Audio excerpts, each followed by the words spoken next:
जवानों का अलबेलों का मस्तानों का इस देश का यारों इस देश का यारों क्या कहना ये देश है दुनिया का गहना.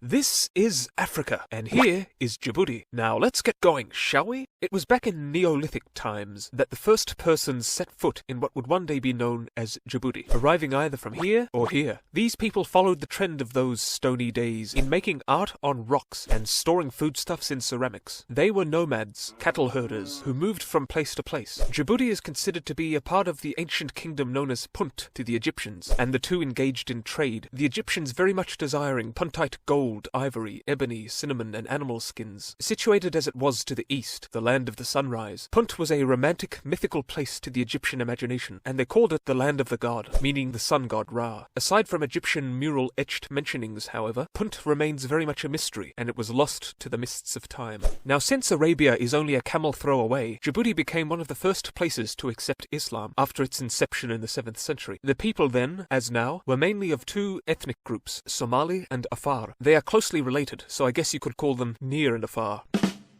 Djibouti became part of the Ifat Sultanate, which developed the habit of attacking Christian Ethiopia, until Ethiopia grew fed up and defeated them in battle. The Adal Sultanate succeeded it, and when their leaders weren't squabbling and toppling each other, they were fighting the expanding Ethiopia, having the most success under Ahmad Ibrahim al-Ghazi. Djibouti then fell to the Ottoman Empire, being part of their province of Egypt, and you don't hear much about it till the French arrived and took control in the latter 19th century, calling it French Somaliland. France was in charge until 1977, when Djibouti voted for independence, and this gentleman became first president, under whose rule the country did very poorly, many blaming the widespread addiction to this drug here, which not exactly the most productive of citizens. The Civil War didn't help either. IOG here became president in 1999, and despite being a dictator who has not done much for the country, possesses the curious ability of always being re-elected. I'm sure jailing his opposition has nothing to do with his string of victories. In 2005, he was the only candidate on the ballot. Long gone are the days when Djibouti was Egypt's notion of paradise. This country is among the world's poorest, with a low human development index rank, but it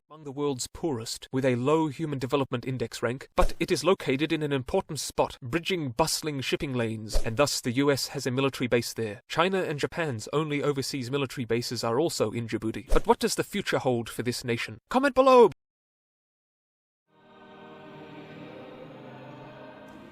Members of Combined Joint Task Force Horn of Africa and Camp Lemonnier personnel took part in a Christmas service at the Cathedral of Our Lady of the Good Shepherd in Djibouti City on Christmas Day.